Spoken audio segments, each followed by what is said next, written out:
You're listening to the Dibbly Dobbly Podcast.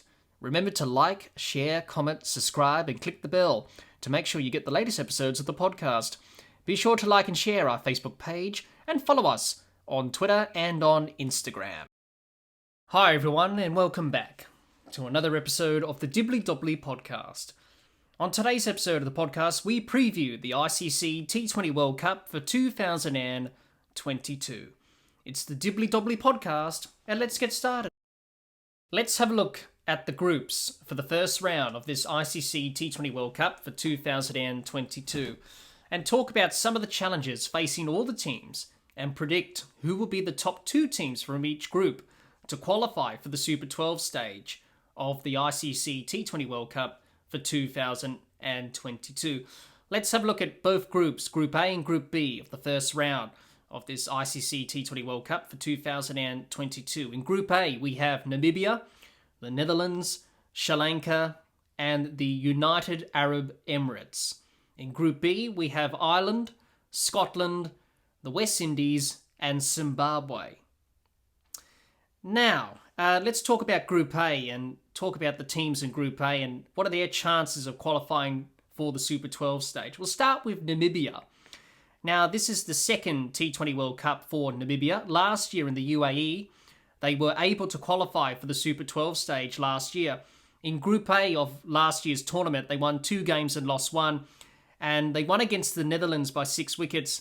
And they won against Ireland by 8 wickets in last year's qualifying stage in the UAE. They qualified into Group 2 of the Super 12 stage. It was a tough group with teams like Pakistan, New Zealand, India, and Afghanistan. They were 1-4 from their group matches in the Super 12 stage last year. Obviously, a bit of a tough initiation for them in T20 World Cup cricket for them. But for their first T20 World Cup, they did pretty well. This year's T20 World Cup in Australia, in the first round again to qualify for this year's T20 World Cup, they are a good chance to progress to the Super 12 stage. After qualifying last year, coming into this qualifying first round of this year's T20 World Cup in Australia, they are a team that have tremendous confidence and belief in their own abilities. And they should be able to go through. I think they'll definitely make a good competitive effort and hopefully qualify for the Super 12 stage in 2022. Obviously, there's some tough opponents in this group. You've got the Netherlands and Sri Lanka. So they'll have to be on their game against those countries, Namibia. But they are a good chance to progress and go through. Let's talk about Sri Lanka, the other team in Group A. For the second time in a row, Sri Lanka are qualifying for a T20 World Cup to go through to the Super 12 stage. Last year's T20 World Cup in the UAE, they were able to qualify for the Super 12 stage. In Group A, they won all 3 first round matches in Group A in last year's T20 World Cup in the UAE. They were able to qualify for Group 1 of the Super 12 stage in last year's T20 World Cup. They won 2 games and lost 3. So for Sri Lanka last year, they would have been disappointed by their results in last year's T20 World Cup, being able to qualify for the Super 12 stage last year, but they lost 3 games and won 2. So a bit of a disappointing result for Sri Lanka. But since then, Sri Lanka have turned things around in T20 cricket. Winning the Asia Cup this year was a tremendous boost in confidence and morale.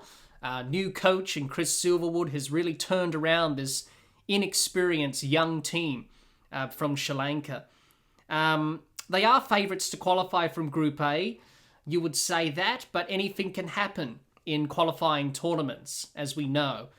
Just because you're the favourites doesn't mean you're going to go through. So for them, they are favourites to go through, and they should go through. I think they'll do enough to go through. They are the most experienced team out of the other teams in Namibia, the Netherlands, and the UAE. So you would think with their experience at international level, many of their players are pretty good in T20 cricket, you would think they'll go through. Let's talk about the Netherlands. Now, for the Netherlands, last year's T20 World Cup in the UAE was a disaster. Failed to progress from the first round. They lost all 3 of their games. So it was a very disappointing T20 World Cup for them last year in the UAE.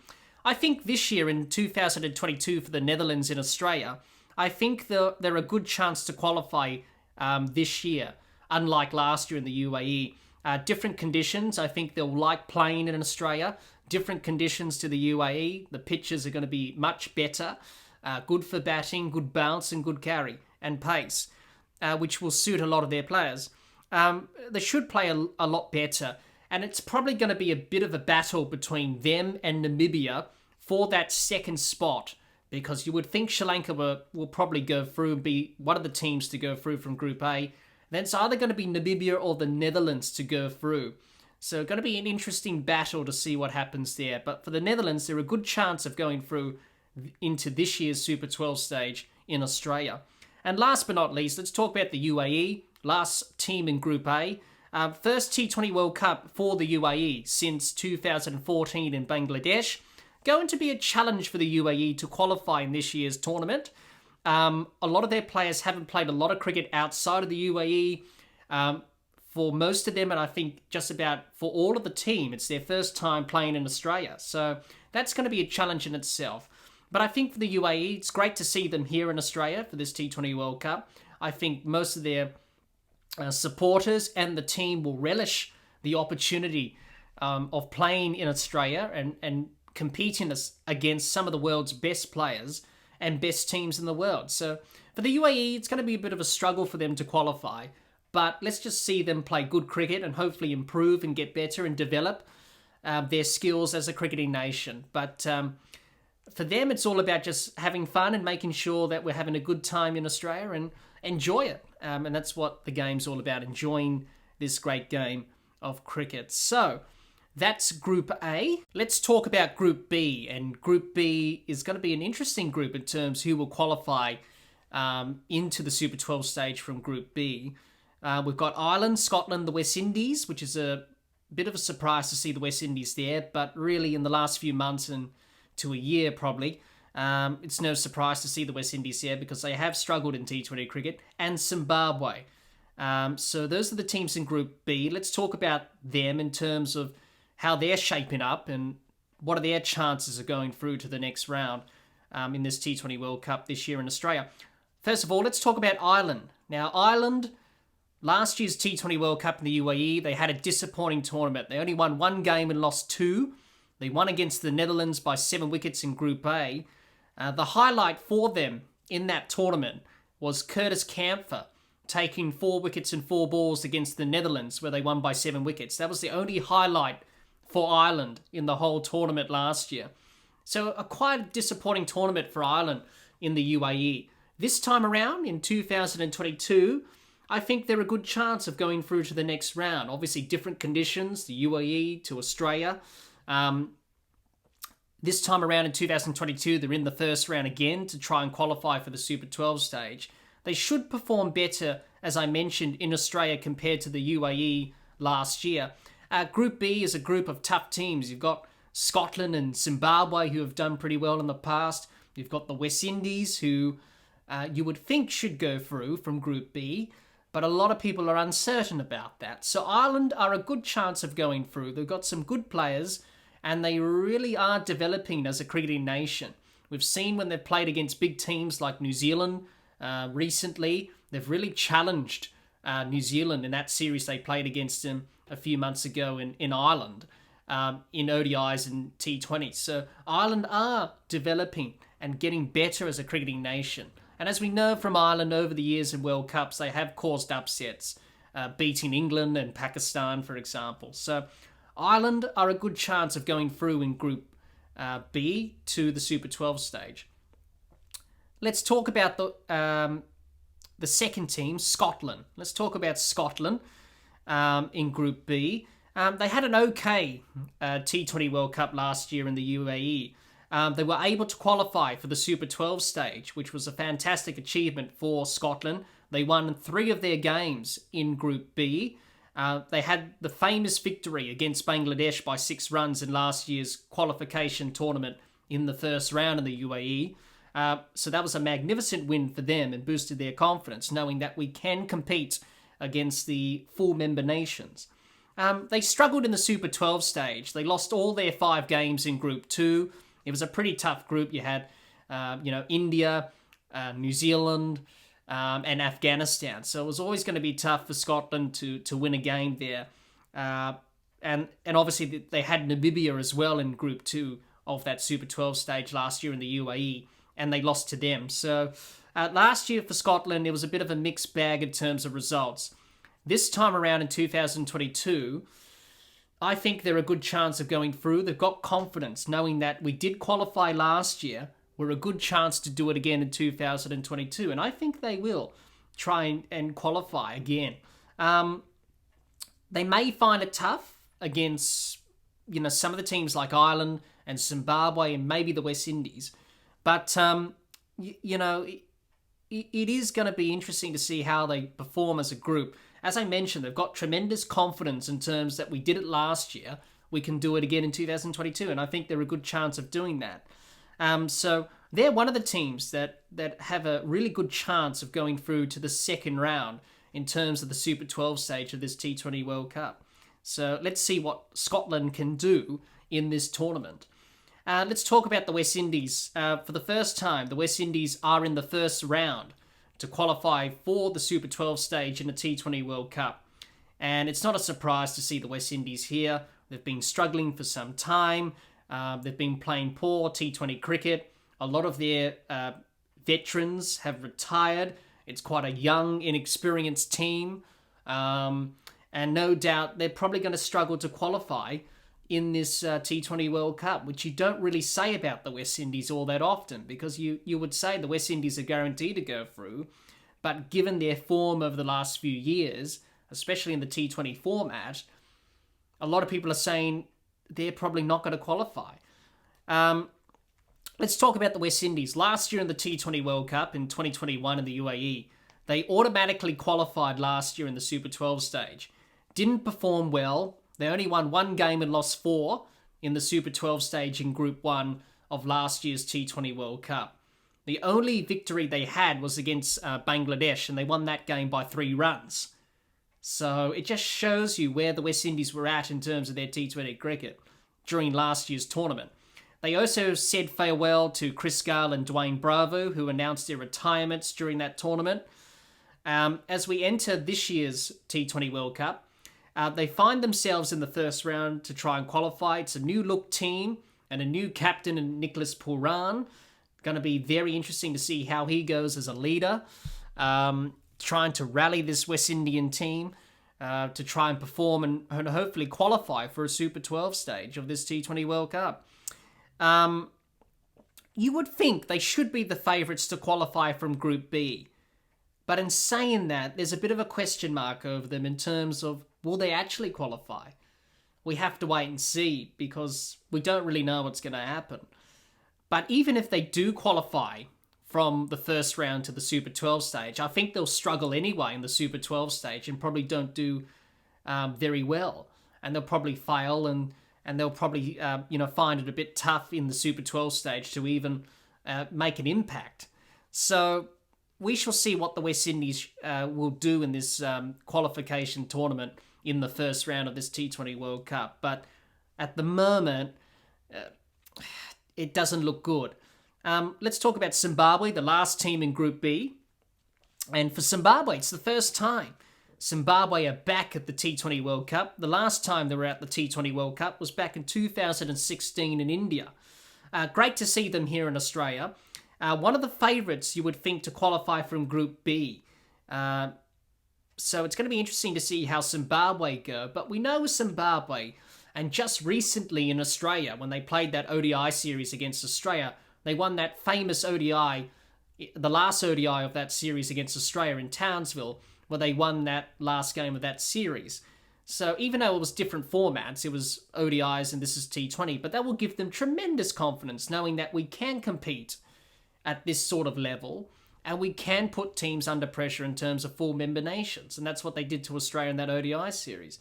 So I think for Zimbabwe, being their first T20 World Cup since 2016, I think they'll be looking to try and make a good solid effort and be competitive and have that motivation to qualify for the next round of the Super 12 stage. And they do really have a good chance, because I think Ireland, Scotland and Zimbabwe probably will be fighting out for one of the two spots, and you would think the West Indies will qualify. But as I mentioned before about the West Indies, there's a question mark about them because of their form.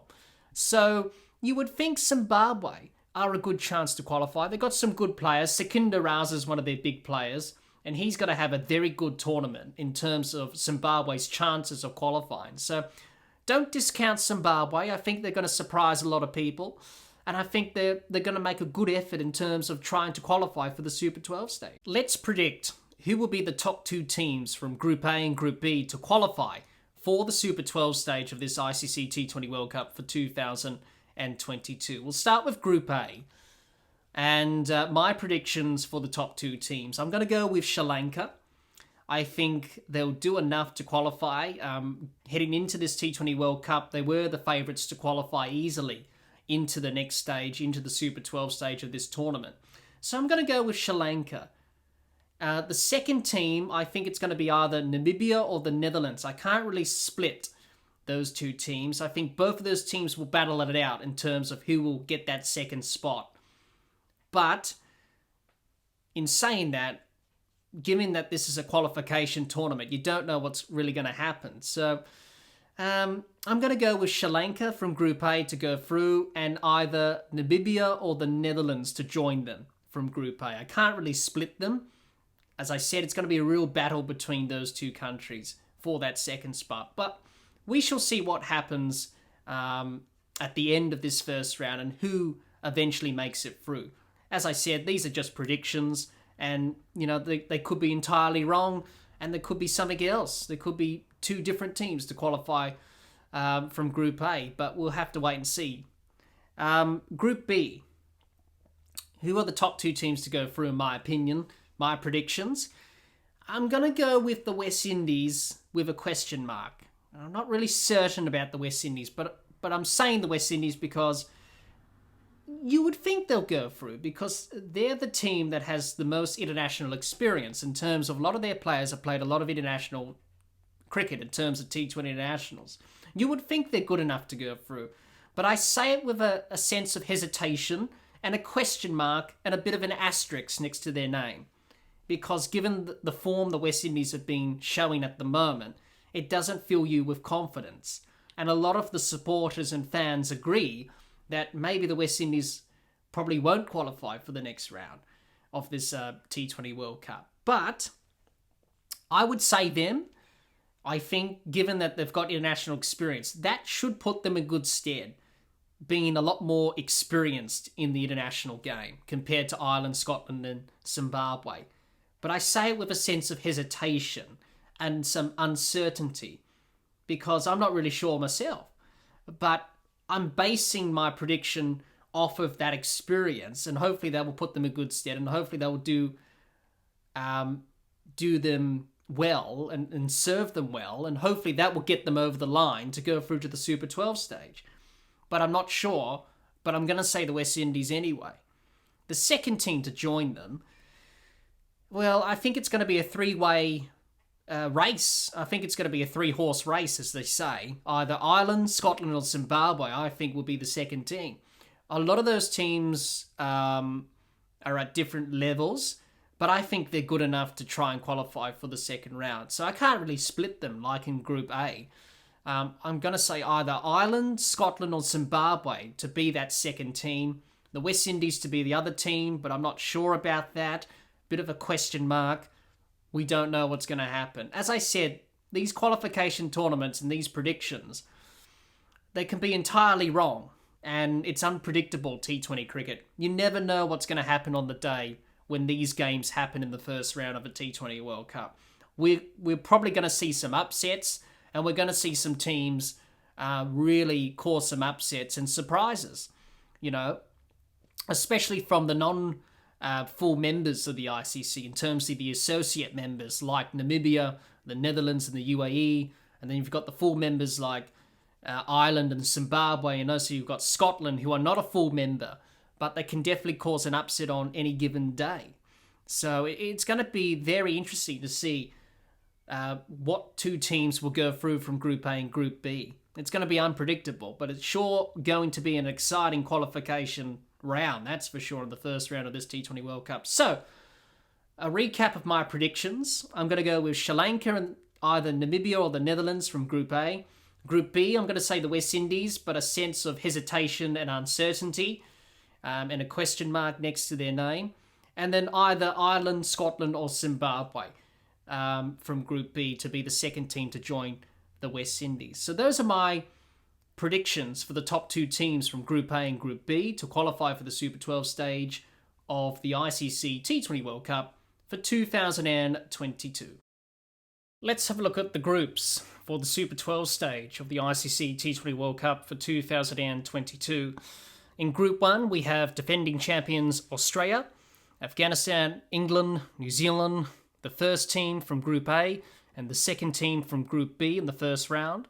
In Group 2, we have Bangladesh, India, Pakistan, South Africa, the second team from Group A in the first round, and the first team from Group B from the first round. Those are the groups for the Super 12 stage of this ICC T20 World Cup for 2022.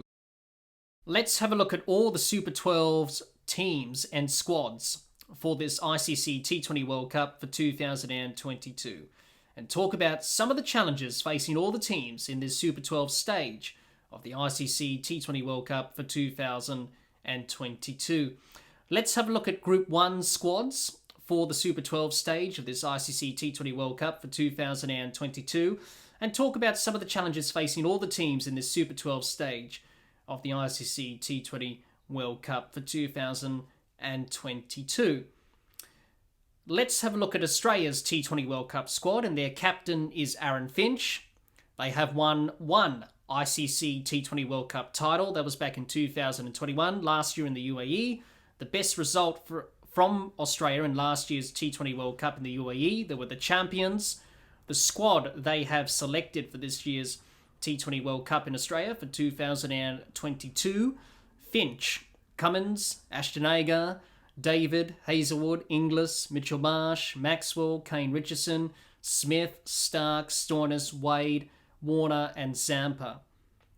Australia come into this T20 World Cup in 2022 as one of the favourites after winning last year's T20 World Cup in the UAE, where they were given no chance of winning the tournament at all. But for the defending champions, they haven't played at their best in the recent T20 International Series. They have played against India, where they lost 2-1 in the best of three in India. They won against the West Indies 2-0 out of two games, but they lost against England recently 2-0 in the best of three. But results leading up to the T20 World Cup don't matter as much. It's what you do in the tournament that matters. So given those problems that Australia have been facing at the moment, you would think Australia would turn those problems around and perform very well in this tournament in 2022. So let's go back to last year's T20 World Cup. And in 2021 in the UAE, they managed to qualify for the semi-finals from Group 1 in the Super 12 stage. They won 4 games and lost 1.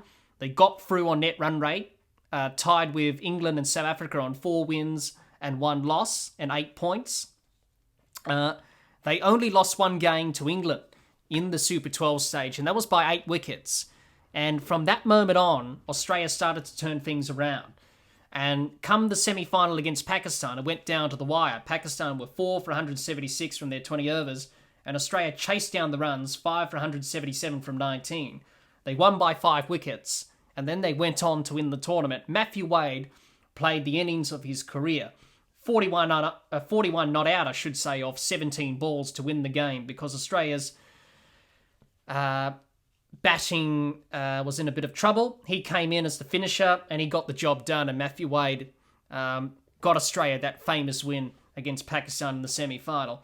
Then we went to the final, and then Australia won by 8 wickets and chased down the runs easily. New Zealand were 4 for 172, Australia were 2 for 173. They won by 8 wickets to claim their first ever T20 World Cup title, where no one gave them a chance in the world of winning the tournament, given how poorly they were playing last year in T20s. But they've turned things around, and that's why they are favourites to win this year's T20 World Cup in Australia. Now, we come to this year's T20 World Cup in 2022 at home in Australia, and Australia are favourites to win at home. It's a strong squad, good batting lineup, good bowling attack. The one change Australia made to their T20 World Cup squad from last year was Tim David, the big hitter from Singapore, came in for Mitchell Swepson, who was left out this year. So it's a very strong squad. You have a look at the batting. You've got Finch, you've got Warner, you've got Marsh, you've got Stoinis, you've got Maxwell, you've got Tim David, who's come in. He's a powerful hitter. You've got Josh Inglis, who's done well in the BBL recent years for the Scorchers. It's a very good team. But this Australian team, as I mentioned earlier, have some question marks heading into this tournament. Some key areas of concern. Number one, with Aaron Finch's form. The Australian skipper has been out of form of late. He's just retired from ODIs. But his T20 form, Aaron Finch, is quite good. A lot of people are still criticising him because of it. But really, I think that's a bit harsh. I think his form's okay in T20 cricket. He's scored some runs. He's scored a couple of 50s in the last few innings that he's played. So Aaron Finch is in very good touch in terms of his batting in T20 cricket. It's just one-day cricket where he was suffering. But for Australia to have any success with the bat in this T20 World Cup, they will need Aaron Finch to have a good T20 World Cup with the bat. And his form leading into this tournament has been questioned. The other question is Steve Smith's involvement in this Australian side. Now, we know with Steve Smith, T20 cricket's not his strongest suit. And that's fairly obvious, and that's a fairly obvious observation to make. T20 cricket's not his best format, but his role in this team is questioned. Is he going to be in the best 11? Is Australia going to consider him for selection? What we've seen in the lead up to this tournament, in the teams that Australia have selected, he's been left out. So that is an indication to everyone that he's probably not in the best 11 come the first game against New Zealand at the SCG. So his involvement in this team has been questioned leading up to this T20 World Cup, because a lot of people said Cameron Green should have been a part of this Australian squad, given how he started well in India in that T20 series recently, but obviously not considered for selection. Also, another area of concern with Australia is Glenn Maxwell's form slump. He hasn't been scoring runs. He's one of the big X-factor players that Australia have. Australia will need him to score runs in this tournament because they're going to rely on him as well to score the runs when needed. And he's a powerful striker of the ball, Glenn Maxwell. He's a very good player, as we all know, but he lacks the consistency. And once he's in a form slump, it's very hard to get out of. So for him and for Australia, they need him to be firing and scoring some runs in this tournament. Another question mark over Australia heading into this tournament is the batting collapses. Now, we've seen in the recent T20 series against India, the West Indies and England, they've had some batting collapses. The top order not really doing their job. There's been some poor shot selection, poor game awareness when it comes to smart batting, and a lot of the batters haven't been batting smartly, and there's been too many batting collapses. Australia will try to rectify that in this T20 World Cup because they do not want batting collapses to happen in a T20 World Cup. You don't want to lose wickets and clumps that will set you back. So for the defending champions, those are the areas of concern that they need to address going into this tournament. And the other area of concern is their death bowling. Now, their death bowling in the series against India, the West Indies and England is a bit poor. They will need to rectify that area of their game as well with their bowling attack. But despite those questions and those problems, it's still a strong team. When you look on it on paper, it's a very strong team. You can never write off Australia. They are always a good tournament team, and that's what we know with Australian cricket over the years. When they play in tournaments, they always do well. And I think this Australian team will do well in 2022 and are one of the favourites to defend their title. Obviously, if they do go on to win the tournament, they will become the first team to win back-to-back T20 World Cups, and they will also become the first team to win at home in a home tournament. No one has done that.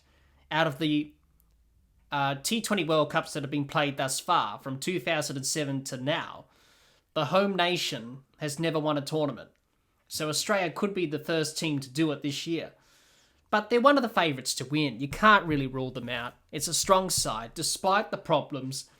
I think come the tournament, come the first game against New Zealand, they'll hit the ground running and they'll say, right, we're going to get down to business. Let's play our best cricket. You know what? The press has been badging us. They've been criticising us. They don't rate us. We're going to prove them wrong. And I think with this Australian team, they'll do that. So definitely Australia, firm favourites to win this tournament. They've got a pretty strong squad. Let's see what they can do in 2022. Now, who's going to be the player to look out for Australia? There's so many match winners. It's like choosing your favourite child. It's that hard to choose someone. But for me, I think I'm going to go with Tim David. I think he's going to be my player to look out for Australia. Australia wanted him badly in this T20 World Cup squad. He's a powerful hitter of the ball, has started well to his T20 national career with Australia. He's also played for Singapore before in international cricket, but playing, that next level in terms of international cricket with Australia, up with the big guys and the big teams. He's done pretty well. We know what he can do around various T20 leagues around the world, BBL, PSL, the 100, the Blast, the IPL. We know what he can do, Tim David, and he's a very powerful hitter, and he's going to be an important batter for Australia in this T20 World Cup if they're going to win this tournament. Someone who comes down the order at number 5 and 6, it's not an easy position to bat at in T20 cricket. You would like to bat up the order, but for someone who comes down the order and can strike it from ball 1, those are pretty rare to have in T20 cricket. And Australia have it in Tim David. He can do it. From ball 1, he can just go off. So I think he's going to be one of the players to look out for Australia. And he's going to have a very significant impact in terms of contributing to this team, in terms of trying to help Australia win back-to-back titles. So overall, Australia, very good squad, very good team. One of the favourites. I think they should qualify for the semis, and who knows? They may go on and win back-to-back T20 World Cups. We shall see in 2022. Let's have a look at England's T20 World Cup squad. Their captain is Jos Buttler. They have won one ICC T20 World Cup title before. That was back in 2010 in the West Indies. Their best result at last year's T20 World Cup in 2021 in the UAE. There were semi-finalists. The squad they've selected for this T20 World Cup in Australia this year: Buttler, Ali, Brooke, Sam Curran, Hales, Jordan, Livingston, Milan, Rashid, Salt, Stokes, Topley, Willie, Wokes and Wood. And England have named a very strong squad of match winners for this year's T20 World Cup. Strong batters, the likes of Buttler, Ali, Livingston, Milan, Salt, Hales, Stokes. Very powerful batting lineup. And they've got some good bowlers who are skilled in the T20 game. And obviously have done pretty well for their franchises over the years. Let's talk about England's campaign in the last T20 World Cup, which was last year in the UAE. They were able to qualify for the semi-finals from the Super 12 stage. They won 4 games and lost 1. They were tied with Australia and South Africa on the same wins and losses. They got through to the semis based on net run rate. And they lost that semi-final to New Zealand by 5 wickets. And that brought their tournament to an end. So in 2021, to finish semi-finalists was not a bad effort from England, but they were one of the favourites to go through and win the whole thing. Unfortunately, it wasn't to be, and New Zealand upsetted the party and were sort of party poopers in the end and brought an end to England's campaign last year. But as we head into this year's T20 World Cup in 2022, they are one of the favourites to win this year. They have the batting to post big scores, but their bowling will be tested, and that's the biggest concern with England. Can their bowlers take wickets and do the job in this T20 World Cup? Can this attack win the T20 World Cup for England? Bit of a question mark there. They've got skillful bowlers who have done well in T20 cricket, but can they win the T20 World Cup for England? That's the question. it's a bit samey in terms of pace and variation. All of them are similar pace, similar variety in terms of right or left arm bowlers. It's a bit samey with the pace. England lack that extra pace you need in Australia.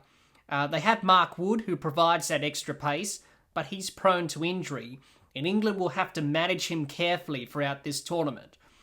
He's the point of difference in this England bowling lineup. If you had Jofra Archer, who's sadly out because of injury, if you had him and Mark Wood in this bowling attack, then you'll probably say England are favourites to win this T20 World Cup. They've got the fast bowlers and they've got the batting. It complements each other quite well. They've got good batting. They've got Buttler, they've got Brooke, Hales, Livingston, Milan, Salt, Stokes. Very good batters in T20 cricket. But the bowling, can they get the job done and win this tournament for England? That's the next question that England will have to ask themselves.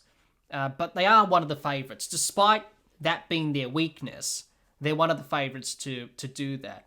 But the question I ask with England is, the batters can score runs, but can the bowlers take wickets? We shall see in this T20 World Cup. Jos Buttler. Obviously, this is his first T20 World Cup as England captain. He will be tested as captain. Now, we know with Buttler, since he's taken over the captaincy from Owen Morgan, the captaincy hasn't been his friend. He hasn't really relished the role. He hasn't really mastered the role of captaincy. Let's see how he goes in this T20 World Cup. But he's in good form with the bat. He had a pretty good series against Australia. Coming back from injury, he scored a couple of 50s in that series against Australia before this T20 World Cup. He looks in pretty good touch. So that's good. His batting is good. He's scoring runs. But the captaincy from Buttler will be tested. Can he cope with the pressure in a tournament-type situation? Owen Morgan could do that. It remains to be seen if Buttler can do that. Can he have the same composure and the same ability to captain the team in high-pressure moments like Owen Morgan did when he was captain? It'd be interesting to see how he goes with his captaincy. Now, the other question that England have to ask themselves in this T20 World Cup is about Ben Stokes. England have backed him in for the T20 World Cup. They've said, Ben, you're the man. You're going to be in the side. You're going to have a place. But he had an okay T20 series recently against Australia. Is he in England's best 11 for this T20 World Cup? I'm not sure about that. You've got other players like Livingston and Salt who can come in at Ben Stokes' position around about 4 or 5 and can really maximise, England's batting. Ben Stokes, that's the question mark that everyone's asking. Is he in the best 11 for England in this T20 World Cup? I'm not sure about that. England will have to try and find that out. If he's having a tough T20 World Cup, then England have options, either to turn to Livingston or Salt to replace Ben Stokes if he's having a bad T20 World Cup, which could happen. We shall see what England do there.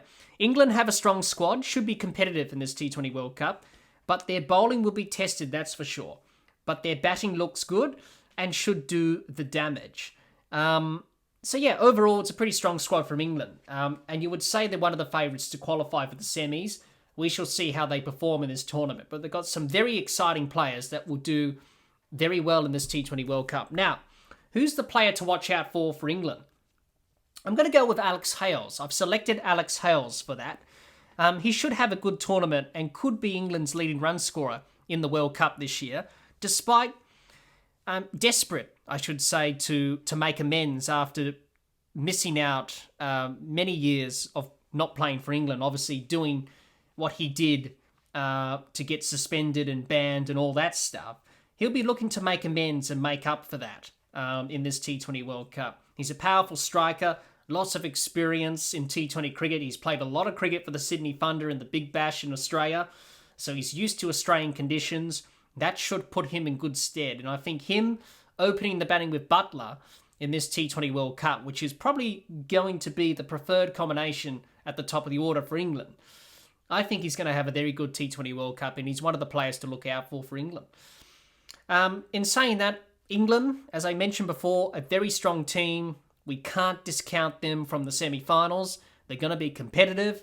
Buttler will be tested as captain, but they've got the squad to potentially win this T20 World Cup in Australia. Let's have a look at New Zealand's T20 World Cup squad. Their captain is Kane Williamson. They have not won an ICC T20 World Cup as yet. Their best result from last year's T20 World Cup in 2021 in the UAE, they were runners-up to Australia in the final. The squad they've selected for this T20 World Cup: Williamson, Allen, Bolt, Bracewell, Chapman, Conway, Ferguson, Guptill, Milne, Mitchell, Neesham, Phillips, Satner, Sodhi, and Southey. And you have a look at that squad. It's a pretty good squad from New Zealand. It's a very good squad, full of match winners in T20 cricket, and they should be confident about doing well in this T20 World Cup this year. New Zealand will be motivated to do better this T20 World Cup after that agonising T20 World Cup final loss to the Trans-Tasman rivals in Australia. Last year's T20 World Cup for New Zealand, they qualified to the semi-finals from Group 2 in the Super 12 stage. They won 4 games and lost 1. The semi-final against England, they won by 5 wickets. It was a very exciting game of cricket. England made 4 for 166 from their 20 overs. New Zealand 5 for 167. They chased it down with 1 over to spare.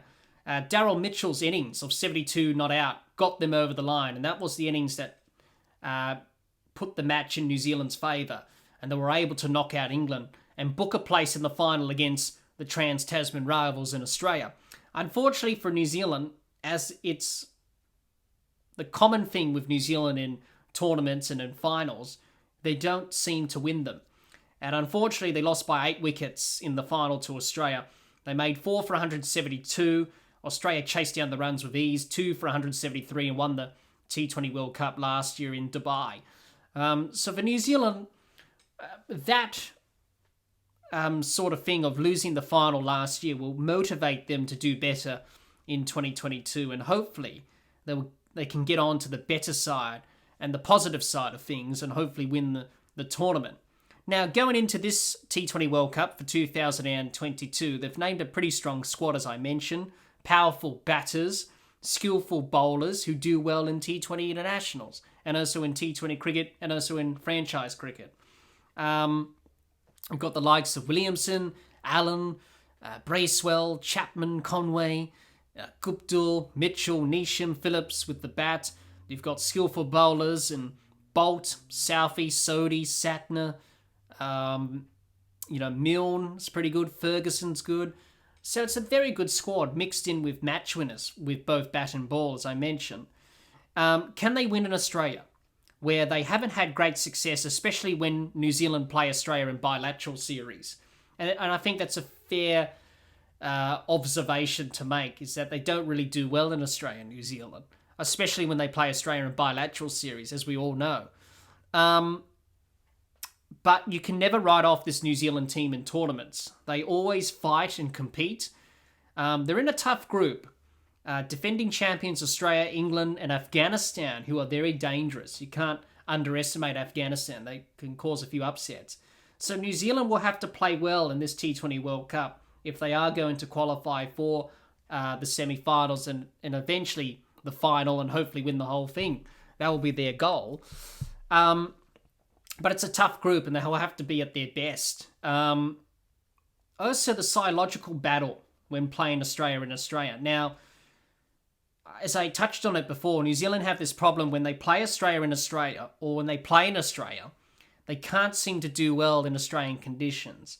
Now, the first game of the tournament is the rematch of the final, I should say, from last year, where Australia and New Zealand played in the final. To kick off this tournament, New Zealand and Australia will play at the SCG in a rematch of last year's ICC T20 World Cup final from the UAE. So New Zealand, they will need to overcome that psychological battle against Australia and playing in Australian conditions. That first game against Australia will be their biggest test in this tournament. Are they good enough to finally beat Australia in a tournament? Are they good enough to beat Australia in Australia? Because we know they don't do well in these conditions. So for them to have success in Australia, they'll have to play well in these conditions, but Going into that first game of the Super 12 stage against Australia at the SCG, it's a sellout, it's a packed house. Can they get the job done, and can they finally beat Australia in Australia, New Zealand? We shall see if they can finally shift that psychological battle and barrier that they have with Australia, New Zealand. Now, with their batting, as I mentioned, it's a strong batting lineup. You got Williamson, Guptill, Conway, Phillips, Neesham, Allen, Chapman, Mitchell, Bracewell, all very skilled T20 batters. They will need to have a good T20 World Cup with the bat for New Zealand. And I think Kane Williamson will be very important in the batting for New Zealand. He's that anchor role, provides that stability. And I think with New Zealand, in a team that you have a lot of bashers and hitters of the ball, you need someone who can stay in and occupy the crease and make sure there's some stability and make sure that there's some calmness in the batting order. And Kane Williamson's not that powerful hitter. He can hit a long ball, don't get me wrong, but he's more of that accumulator and just sits in, and when the time is right, he measures his aggressive approach with the bat quite well. So I think he's going to be the important batter for New Zealand in this T20 World Cup. And he will be the cog and the key in this New Zealand batting lineup for the other players like Allen, Conway, Bracewell, Guptill, Allen, Mitchell, Neesham, Phillips to go off and go big. And Williamson will be that anchor type role for New Zealand. Now with the bowling, as I mentioned, it's a strong attack. You've got Trent Boult, Tim Southey, Mitchell Satner, Ish Sodhi, Adam Milne, Lockie Ferguson. It's a pretty good bowling attack. They will rely heavily on Trent Boult, I think, New Zealand. Trent Boult, he could be the leading wicket taker for New Zealand in this T20 World Cup. We know Trent Boult's a very skillful T20 bowler. He will be the key for New Zealand in terms of taking wickets in the power play.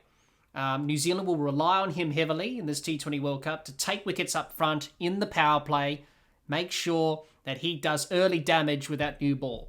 And then the other bowlers will come in and do their role and hopefully back him up in that. But the one area of concern with New Zealand's bowling is the pace. They're all a bit same-samey. Sort of like with England, they're all a bit same-samey with the pace and variation. They've got Lockie Ferguson.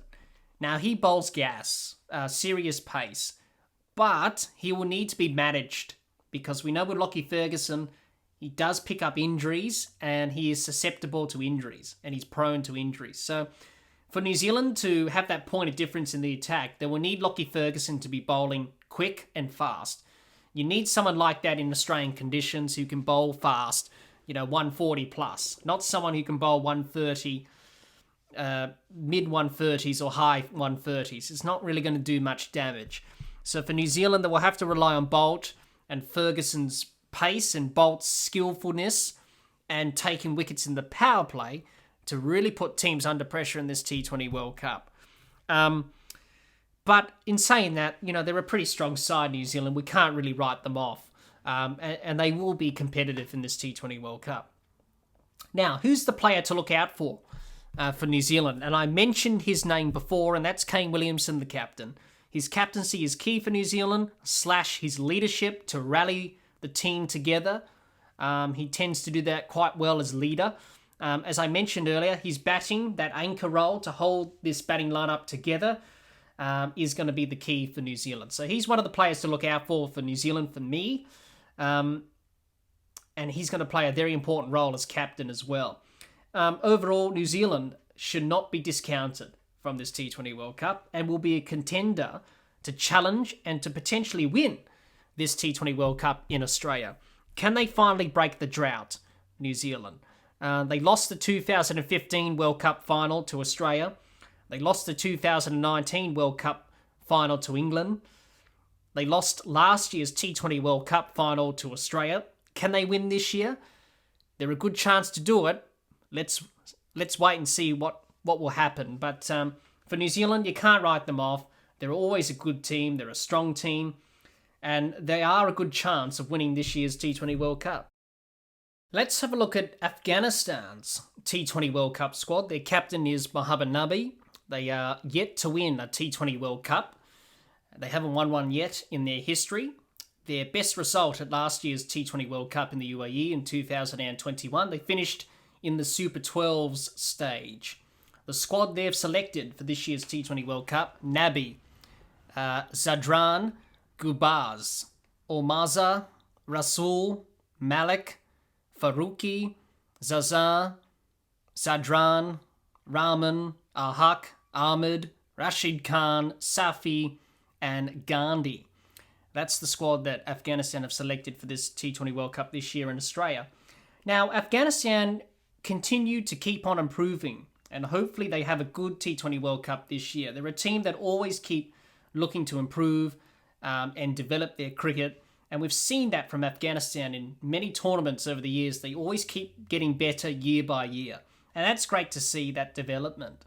Now, last year's T20 World Cup in the UAE, they automatically qualified for the Super 12 stage. They won 2 games and lost 3. They won against Scotland by 130 runs, and they won against Namibia, I should say, by 62 runs, but would have liked to have done better in last year's T20 World Cup, Afghanistan. This year's T20 World Cup, they have a squad full of exciting players, but for most of the squad, it's their first time playing in Australia. So that's going to be a bit of a challenge for most of the Afghanistan team, is how do they go about playing in Australian conditions. It's very foreign to most of these Afghanistan players, but it's definitely a challenge, and I think it's a challenge that they'll look to embrace and hopefully overcome in this tournament. They do have some players who have had experience in playing in Australia in terms of the BBL in particular, and that's Mohammad Nabi, Rashid Khan, and Mujib Rahman, who have all played in Australia in the Big Bash. So they will need to help out the other players in the squad in terms of adjusting to Australian conditions and how to go about playing cricket on these surfaces in Australia. So that's going to be one of the challenges for Afghanistan. Tough group. In group number 1 of the Super 12s, they've got Australia, the defending champions, New Zealand, England, and plus a qualifying team, which is yet to be determined. So could cause some problems for those teams in group 1, Afghanistan. But let's see how they go in 2022. I think they'll be competitive. I think they'll definitely cause some problems to the teams of Australia, New Zealand, England, plus the qualifying team, whoever that may be in Group 1. Are they good enough to go through to the semis? I don't think they're going to quite qualify for the semi-finals, but I think they'll definitely cause some upsets if they can. They'll be competitive, and hopefully they'll have a great tournament and have some fun. But for most of the squad, as I mentioned, this is their first time playing in Australia. So for them, it's all about embracing this opportunity to play on the world stage, show everyone from the cricketing world what you can do, because they have some very exciting players, and surely they're going to entertain a lot of people during this tournament, and hopefully a lot of people will take notice of some of the emerging players from the Afghanistan cricket team. That's for sure. But let's see how they go in this tournament.